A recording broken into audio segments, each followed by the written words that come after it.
Assalamualaikum semuanya. Selamat datang kembali di YouTube channel Yuni Syafira. Di video kali ini aku mau share manfaat diet defisit kalori dan kerugian menunda diet. Simak videonya sampai selesai ya. Sebagian orang menganggap kalau manfaat diet itu untuk kesehatan. Benar. Kemudian diet itu untuk apa ya? Diet itu untuk langsing, diet itu untuk kurus, diet itu buat pas hari H mau ke nikahan teman, nikahan sendiri. Jadi kalau mau pakai baju kebaya, aku harus diet nih bulan ini supaya baju kebayanya muat. Diet itu buat untuk mengecilkan bagian tubuh tertentu, buat ngecilin perut, ngecilin paha, ngecilin lengan.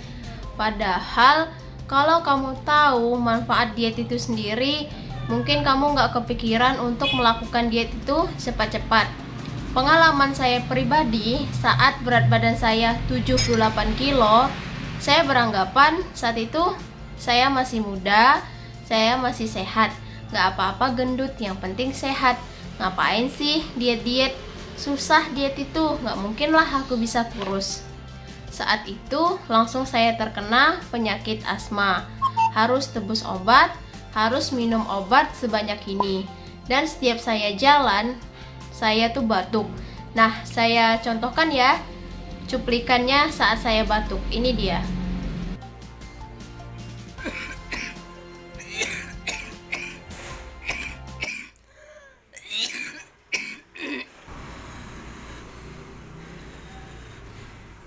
Keganggu banget kan teman-teman?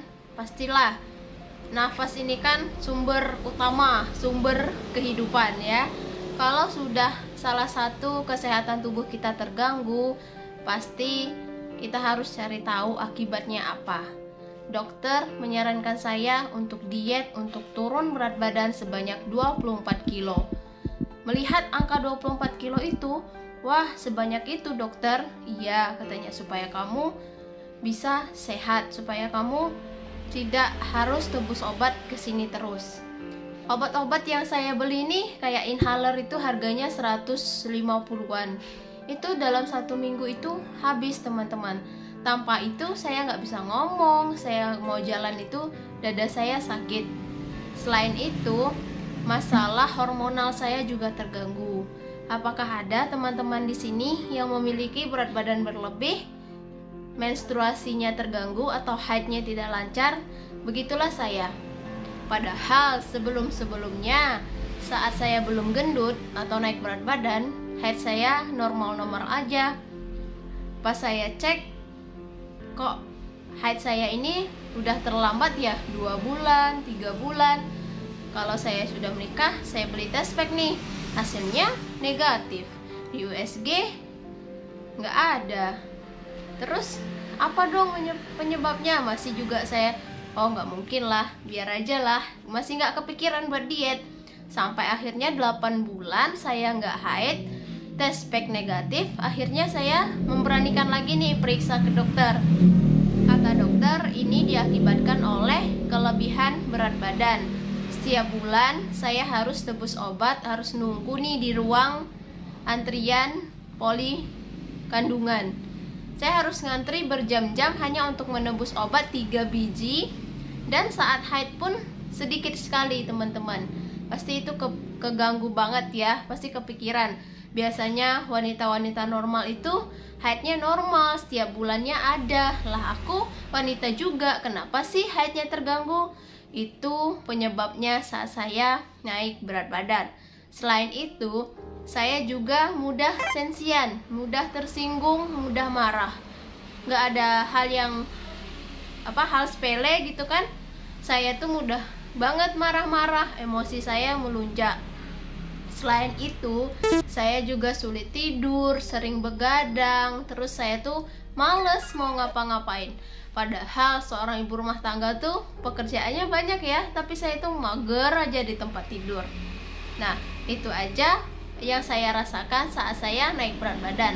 Alhamdulillah nih, setelah saya diet, semuanya itu pulih, semua itu membaik. Saya tidak harus membeli obat lagi, saya tidak harus ke poli kandungan lagi setiap bulannya. Itulah teman-teman. Nah, kalau teman-teman mengatakan kalau manfaat diet itu buat kesehatan, benar. Yang pertama, buat kesehatan tubuh kita, apalagi diet defisit kalori. Dengan kamu tahu terjadinya kalori defisit di tubuh kamu, apalagi kalau kalori defisitnya itu fleksibel, kamu boleh makan apa aja asal kamu tahu batas konsumsi kalori harian kamu. Jelas itu sangat bahagia banget ya. Berasa tidak diet, bisa dilakukan untuk jangka panjang. Wajah juga berubah, body juga berubah, terus banyak tanggapan dari orang lain, minta tips, pujian, semakin langsing, dan lain sebagainya. Nah, saya pernah baca di Instagram ada beberapa manfaat ketika lemak berat badan kamu itu berubah. Saya bacakan sekitar 4 saja ya. Selebihnya teman-teman bisa cari sendiri apa sih penyakit-penyakit yang saya sebutkan, karena saya bukan ahli medis di bidang ini, jadi saya sebutin aja. Manfaat dari kelebihan lemak di tubuhmu. Yang pertama, 57% migrain teratasi. Teman-teman, apa sering migrain saat naik berat badan?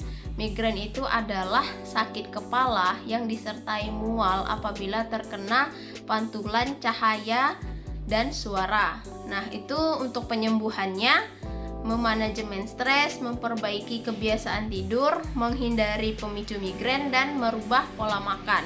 Karena migrain itu juga berkaitan sama pola makan. Jadi kalau teman-teman ada nih penyakit migrain, boleh diet sehat. Yang kedua adalah depresi, 55% teratasi. Apakah teman-teman sering depresi? Overthinking? Depresi itu keterkaitan dengan mood atau penurunan suasana hati. Gangguan kesehatan mental ditandai dengan suasana hati yang terus tertekan dan tidak tenang. Itu ya overthinking ya. Pernah gak sih? Karena gara-gara ucapan seseorang, misalnya, kamu gendut, kamu gak diet-diet ya, kasian, gak bisa kurus ya. Padahal menurut orang itu bercanda, tapi karena kata-katanya udah sakit banget di hati kita tuh bakal kepikiran. Jadi teman-teman, kalau pengen depresinya teratasi, segeralah diet sehat. Yang ketiga adalah tumor batang otak, 96% teratasi. Nah, tumor batang otak, penyakit ini ditandai dengan adanya pertumbuhan jaringan abnormal di otak. Hal ini terjadi karena sel-sel yang tumbuh secara tidak normal dan tidak terkendali. Perawatan dirinya, kemo, konsul ke dokter spesialis. Nah, ini saya baca di Instagram. Selanjutnya, kalau untuk pengertiannya teman-teman bisa searching sendiri bagaimana perawatannya. Kemudian 4 itu 74-98% tidur mendengkur teratasi.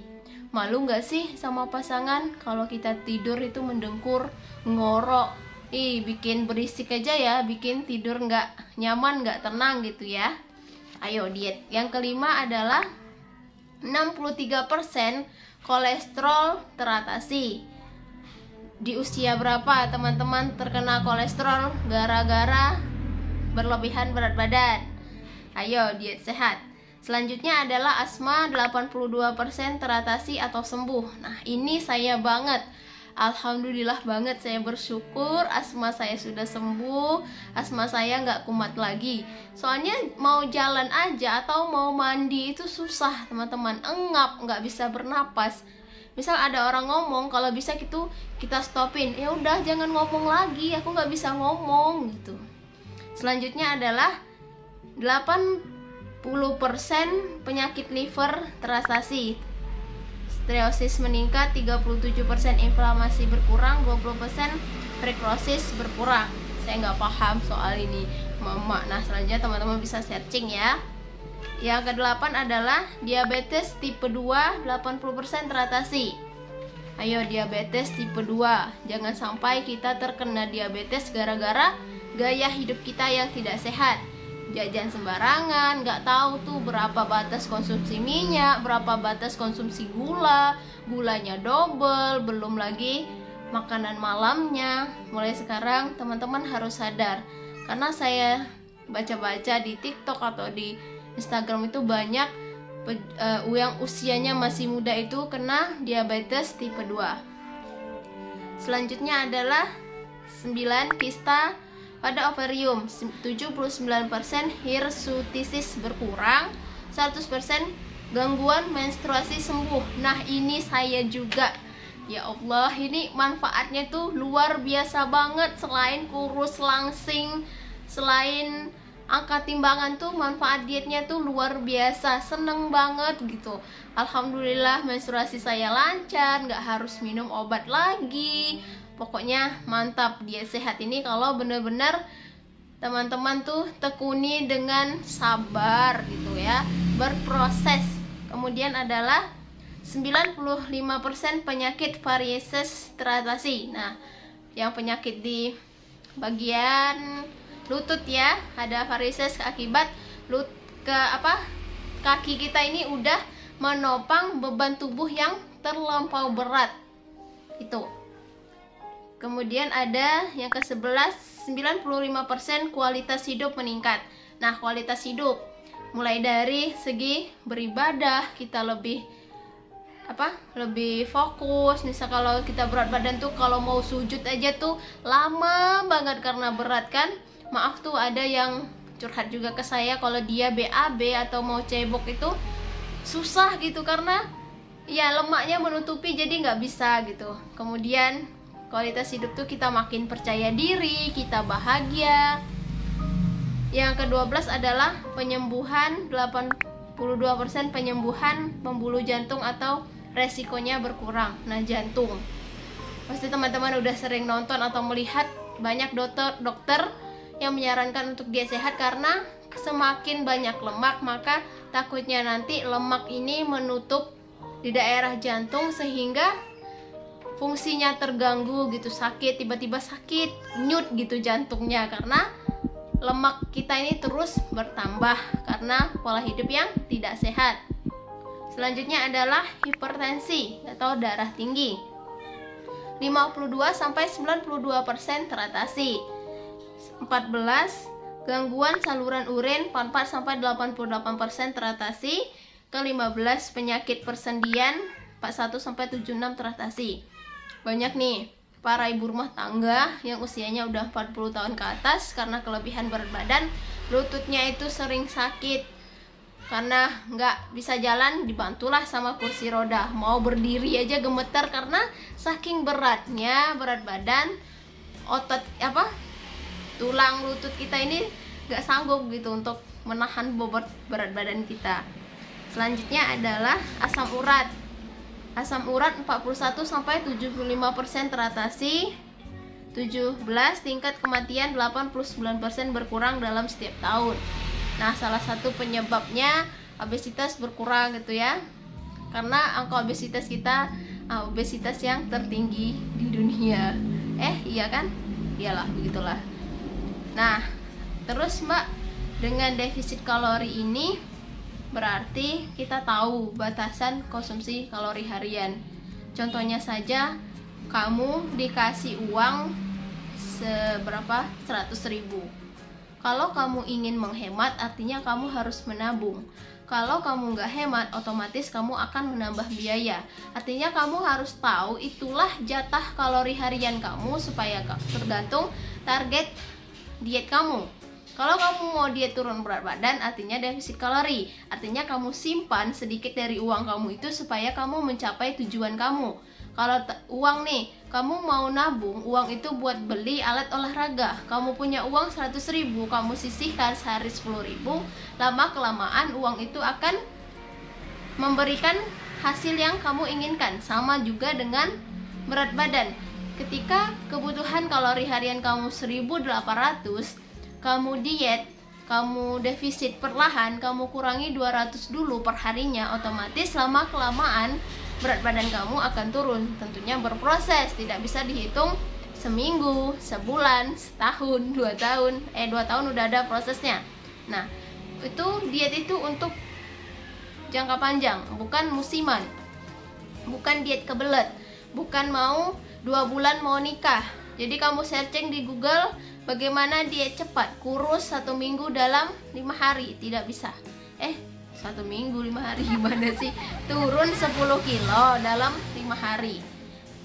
Diet mau lebaran, 1 bulan mau lebaran kamu udah sibuk diet cepat, nggak makan nasi, nggak makan malam, nggak bisa seperti itu.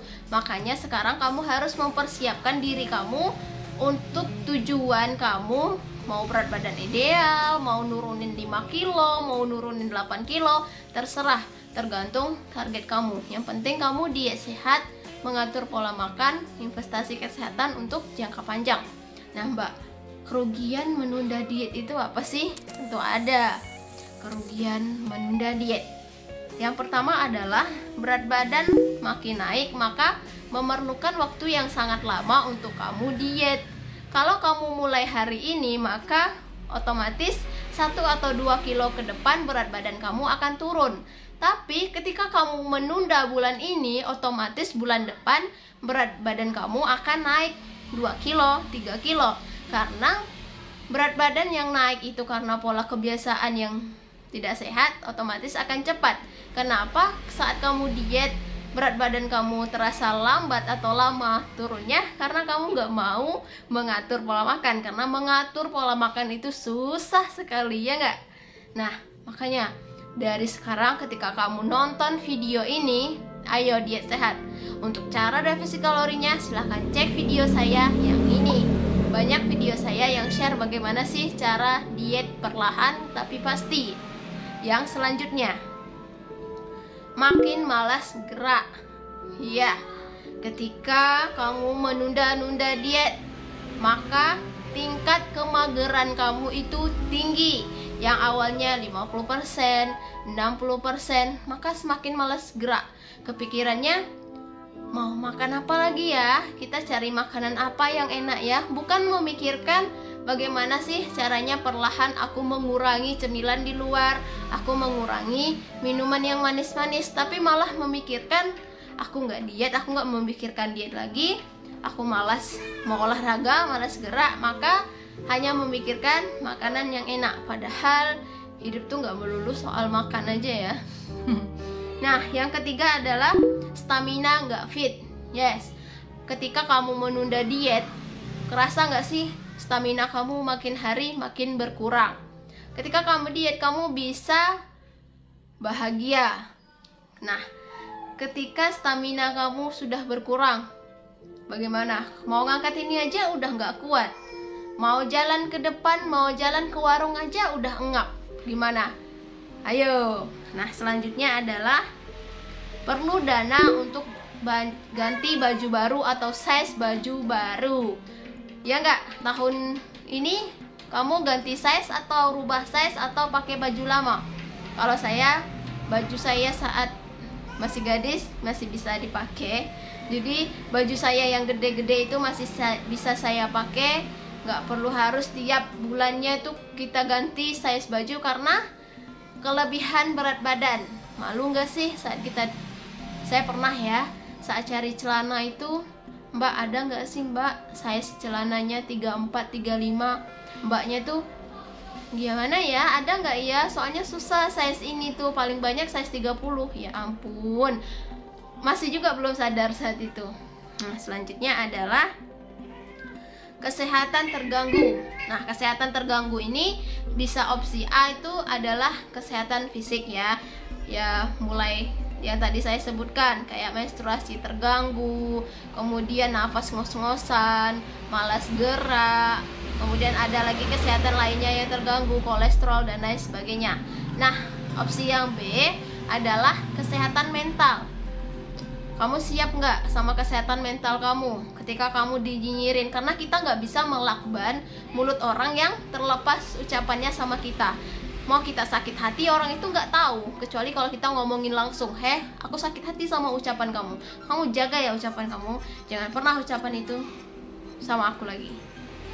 Kesehatan mental kita tuh pasti, kalau biasanya orang tuh suka nyinyirin ya, gendut, bercanda, kamu nggak diet ya, sudah naik berapa kilo, kukira kamu lagi hamil kembar, itu kamu siapa kamu, diledekin orang gitu ya, kamu ini kakaknya suami kamu ya. gini diledekin lah, dikatain gajah duduk lah, inilah pokoknya segala macam nyinyiran yang masuk di telinga kamu. Tergantung kamu mencernanya, apakah kamu masukin ke hati atau kamu masa bodoh.